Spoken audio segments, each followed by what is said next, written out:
July 1, 1941, 11:30 hours, Tokyo, Japan. Eva Toguri stood on the dock at Yokohama, watching the SS President Coolidge disappear toward the horizon, carrying the last group of Americans being evacuated from Japan as tensions between the two nations approached the breaking point. She'd come to the dock hoping to find passage back to Los Angeles, but the ship's passenger manifest had been full, and the ticket agent had told her bluntly that no more evacuation ships would be scheduled. She was 25 years old, born in Los Angeles, raised American in every way that mattered, and now stranded in Japan because she'd made the mistake of visiting her sick aunt in July 1941. 3 weeks before the U.S. imposed oil embargoes on Japan, 5 months before Pearl Harbor would transform peaceful visit into wartime imprisonment. She'd planned to stay 6 weeks. She would be trapped in Japan for 4 years, and what happened during those years would make her simultaneously a lifeline for American POWs and a scapegoat for a nation that needed someone to blame for wartime propaganda. Eva walked away from the dock, carrying the small suitcase that contained everything she'd brought from California. She had approximately $200 in American currency that was becoming increasingly worthless as U.S.-Japan relations deteriorated. She spoke limited Japanese, enough for basic conversation but not fluency.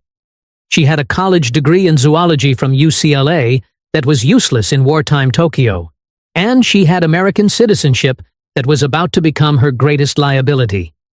5 months later, when Japanese aircraft attacked Pearl Harbor and America declared war on Japan, Eva Toguri became enemy alien in the country of her parents' birth, too American for Japan and too Japanese for America. The choices she would make during the next 4 years, particularly her secret efforts to feed starving American POWs while working for Radio Tokyo, would save lives and cost her freedom, proving that mercy during wartime often receives punishment rather than gratitude. The stranded American. After Pearl Harbor, Iva's situation became increasingly precarious. The Japanese government required all foreign nationals to register as enemy aliens. Officials pressured her to renounce American citizenship and accept Japanese citizenship, which would have provided legal protection and access to ration cards. She refused repeatedly, insisting she was American and would remain American regardless of where geography had trapped her. The refusal came with severe consequences. Without Japanese citizenship, Iva couldn't receive ration cards for food, clothing, or other necessities that were distributed through government systems. She couldn't work in most occupations that required Japanese citizenship. She lived under constant surveillance as suspected foreign spy. The Kempeitai, Japanese military police, interrogated her multiple times about her background, her family in America, whether she was gathering intelligence. The practical challenge was survival without legal status, or resources in wartime economy, where everything was rationed and controlled. Eva found work where she could, initially as typist for a Japanese news service that needed someone who could type English, later at Radio Tokyo, where English-language broadcasters were required for propaganda programming directed at Allied audiences. The radio work paid minimally, but provided access to the building and, eventually, to the American POWs who were forced to work there. The POW broadcasters. By 1943, Radio Tokyo had begun using Allied POWs in propaganda broadcasts designed to demoralize American and Allied forces in the Pacific. The prisoners, primarily Americans, Australians, and British, were forced to work in radio studios producing programs that Japanese authorities believed would undermine Allied morale and encourage defeatism. The POW broadcasters worked under guard, lived in prison camps, and survived on inadequate rations that left them malnourished and sick. They were selected partly for their voices, partly for their language skills, and partly because Japanese authorities believed their status as POWs would make them compliant. The reality was more complex. The prisoners cooperated enough to avoid execution while subtly undermining propaganda through tone, word choice, and delivery that suggested they didn't believe what they were reading. The conditions in which POW broadcasters worked were documented in post-war testimonies. Major Charles Cousins, an Australian radio announcer who'd been captured in Singapore, and forced to work for Radio Tokyo, described the situation. "We were starving. The Japanese gave us enough food to keep us alive, but not enough to maintain health. Many of us had beriberi, dysentery, and other diseases from malnutrition. We were weak constantly. The work itself wasn't physically demanding, but the psychological pressure of being forced to produce propaganda for the enemy while our comrades were fighting and dying was devastating." Eva Toguri encountered the POW broadcasters when she was assigned to Radio Tokyo as announcer. Her initial role was reading news scripts and introducing musical programs. She had no broadcasting experience, but spoke English fluently with American accent that Japanese producers thought would sound authentic to Allied audiences. The work was uncomfortable. She was reading propaganda for Japan against the country she still considered her own. But refusing would have meant arrest and possibly execution. The secret feeding. Eva recognized immediately that the POW broadcasters were starving. Their gaunt appearance, the way they moved slowly to conserve energy, the fact that they'd focus intensely on any food that appeared in the studio, all indicated severe malnutrition. She began bringing extra food from her own limited rations and secretly passing it to the prisoners when guards weren't watching. The feeding started small. Rice balls wrapped in paper, smuggled into the studio in her bag, and slipped to prisoners during breaks. Pickled vegetables. Occasionally fruit, when she could obtain any. The quantities were tiny by normal standards, but significant for men who weren't receiving adequate nutrition. A rice ball containing a few ounces of rice provided hundreds of calories that could mean the difference between functioning and collapsing. The risk was substantial. Japanese authorities treated any assistance to POWs as serious crime that could result in arrest, torture, and execution. The Kempeitai monitored everyone at Radio Tokyo for signs of disloyalty or sabotage. Being caught feeding prisoners would have been interpreted as collaboration with the enemy and dealt with accordingly. But Eva continued bringing food because she couldn't watch men starve when she had resources, however limited, to help. Major Cousins later testified about Iva's assistance. "She brought us food when she could. Not much. She didn't have much herself. But a rice ball or some vegetables when you're starving means everything. She risked her life doing it. If the guards had caught her feeding us, they would have killed her. She knew that, but she did it anyway. She was the only Japanese person at Radio Tokyo who treated us like human beings rather than propaganda tools." The food smuggling expanded as Eva found additional sources. She'd use her small salary to buy food on black markets, where transactions were illegal but available. She'd trade possessions for food she could pass to prisoners. She'd save portions from her own meals, going hungrier herself so prisoners could eat.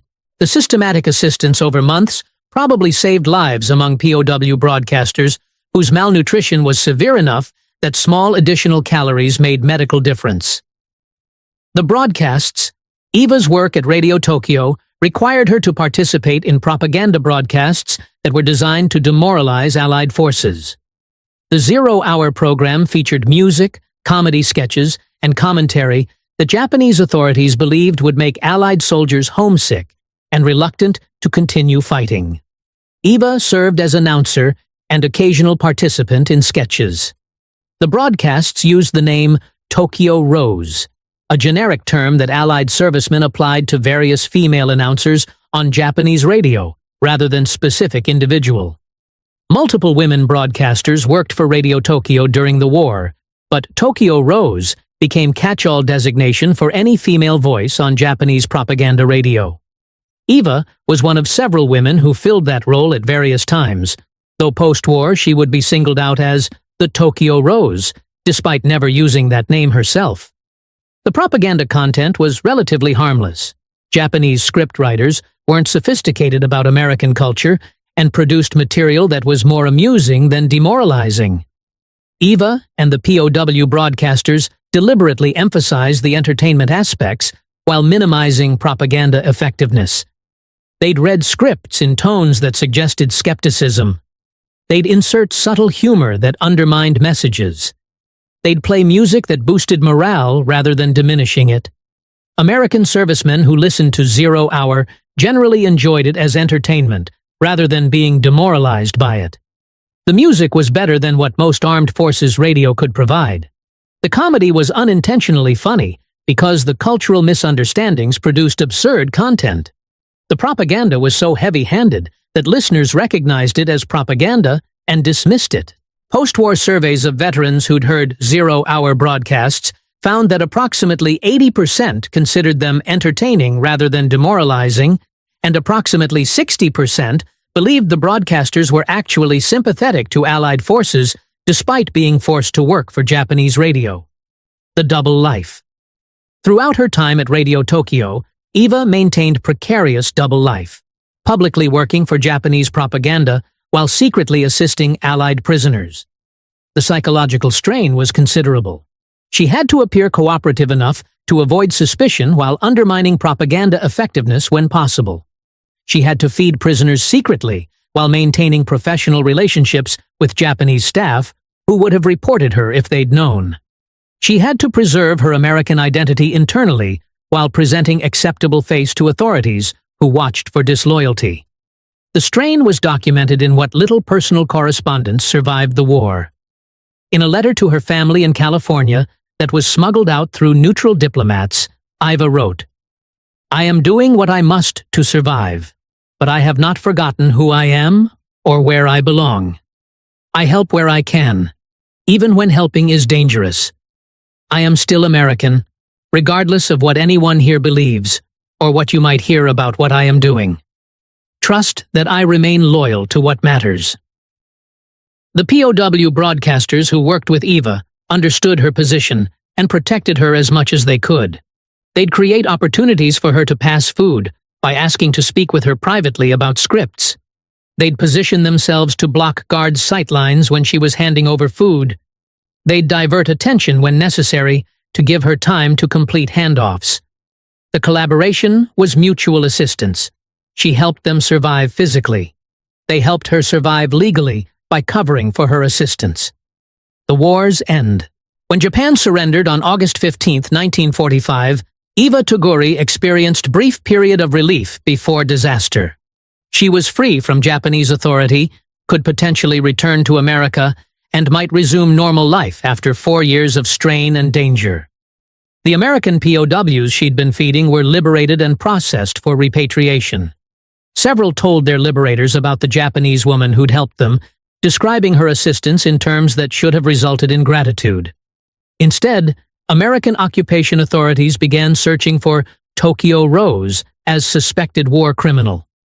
Journalists covering the occupation wanted to identify the woman whose voice had been broadcasting Japanese propaganda for years. The story had dramatic elements that would sell newspapers. American woman broadcasting for enemy, exotic nickname, propaganda work that could be portrayed as treason.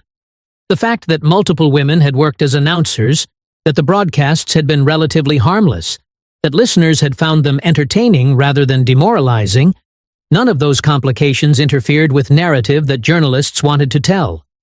Eva was arrested on October 17, 1945, identified as one of several women who'd broadcast as Tokyo Rose, and held for interrogation. The initial questioning focused on her citizenship status, whether she'd renounced American citizenship, whether she'd accepted Japanese citizenship, what her legal status was during the war. She maintained she'd remained American citizen throughout, had refused Japanese citizenship offers, and had worked at Radio Tokyo only because she needed employment to survive. The betrayal begins.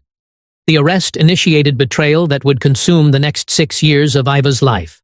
Despite initial investigations finding no evidence of treason or deliberate propaganda on her part, despite testimony from liberated POWs describing her assistance to them, despite recordings of her broadcasts showing relatively innocuous content, American authorities and journalists pursued prosecution with determination that seemed disconnected from evidence. The initial investigations recommended against prosecution.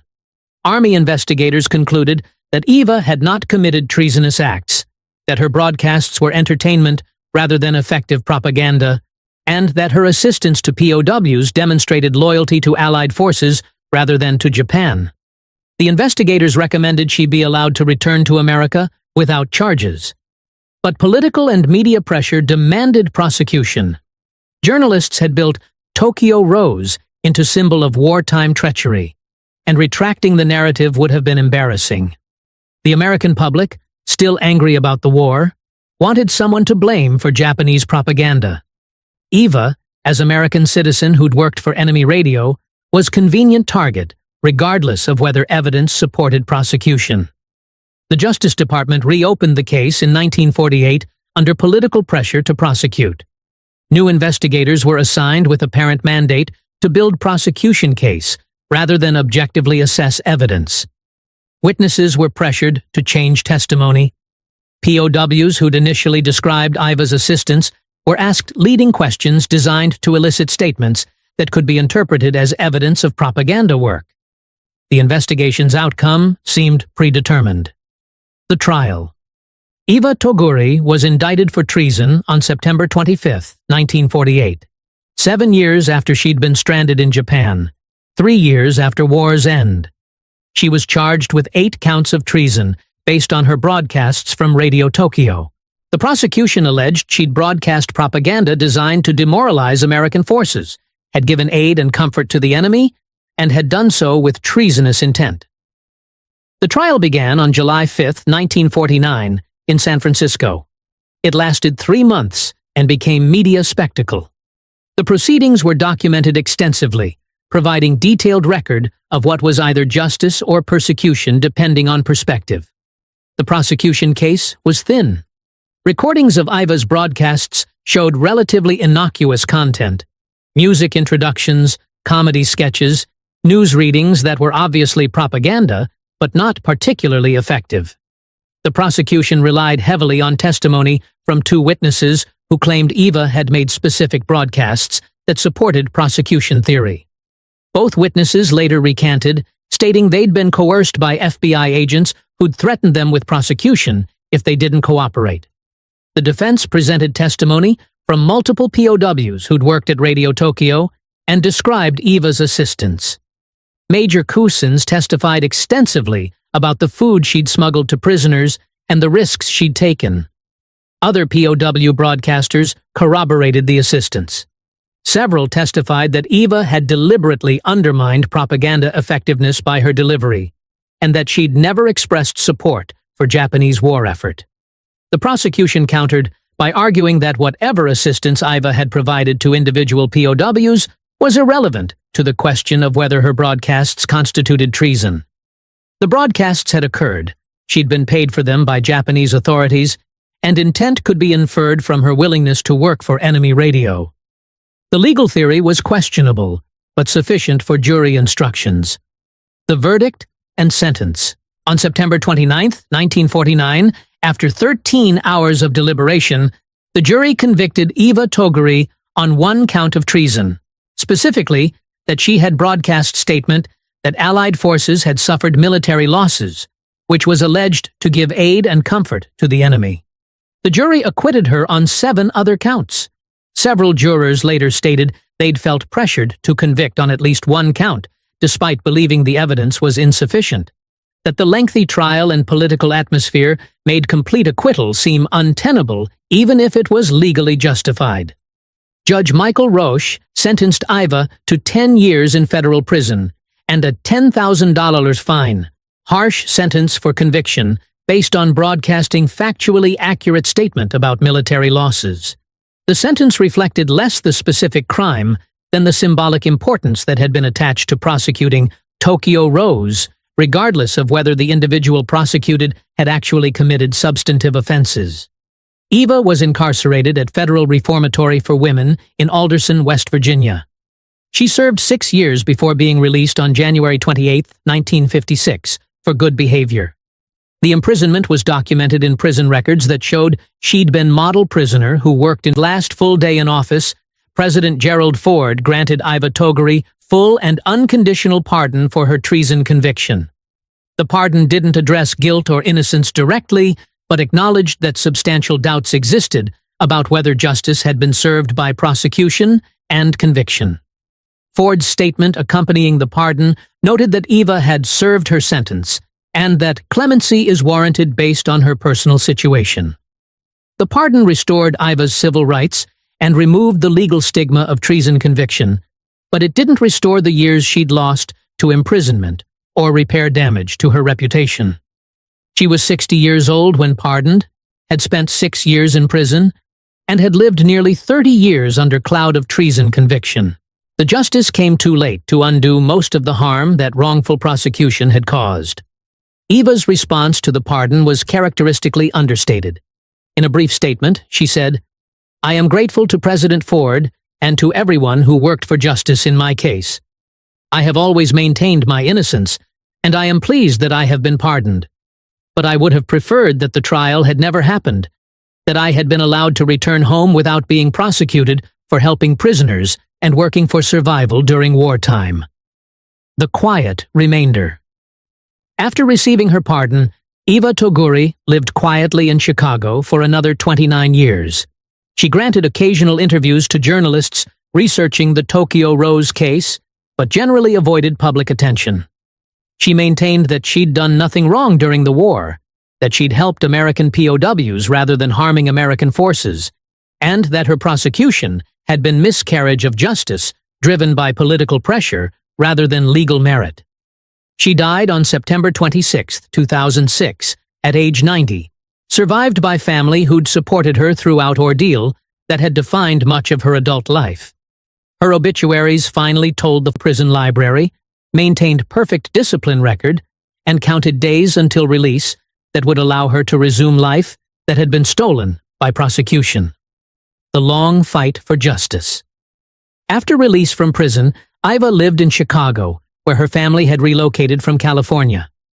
She worked in her father's import business, avoided public attention, and lived quietly while maintaining her innocence and hoping for eventual exoneration. The hope seemed unrealistic. Presidential pardons for treason convictions were extraordinarily rare, and the political atmosphere that had driven prosecution hadn't changed significantly. The campaign for justice gained momentum in the 1970s as journalists began investigating the case more carefully. Investigative reporters discovered evidence that had been withheld from defense during trial, found witnesses who'd recanted coerced testimony, and documented FBI misconduct during investigation. The revelations raised serious questions about whether Eva had received fair trial and whether conviction had been product of political pressure rather than legal evidence. Veterans who'd listened to zero-hour broadcasts organized to support Eva's pardon petition. They testified that the broadcasts had been entertaining rather than demoralizing, that Tokyo Rose had been viewed as friend rather than enemy, that the propaganda had been ineffective. Several former POWs wrote statements describing Eva's assistance and arguing that she'd helped Allied forces rather than aiding Japan. The campaign culminated in petition for presidential pardon filed in 1976. The petition documented trial irregularities, presented evidence that had been unavailable during original proceedings, and argued that justice demanded correction of wrongful conviction. The petition was supported by veterans organizations, civil rights groups, and journalists who'd investigated the case. The pardon. On January 19, 1977, his full story. Not just the prosecution and conviction, but the assistance she'd provided to POWs, the food she'd smuggled at risk of execution, the years she'd spent in prison for helping the men she was later accused of betraying. The veterans who'd known her broadcasts and the POWs she'd helped wrote tributes describing what she'd meant to them. They emphasized that Tokyo Rose had been friend rather than enemy, that the broadcasts had boosted morale rather than undermining it, and that Eva Toguri had sacrificed her freedom to help prisoners who needed assistance. The tributes provided closure that legal proceedings had never achieved, recognition from the people who actually mattered, that she'd been on the right side, despite everything that had happened to her.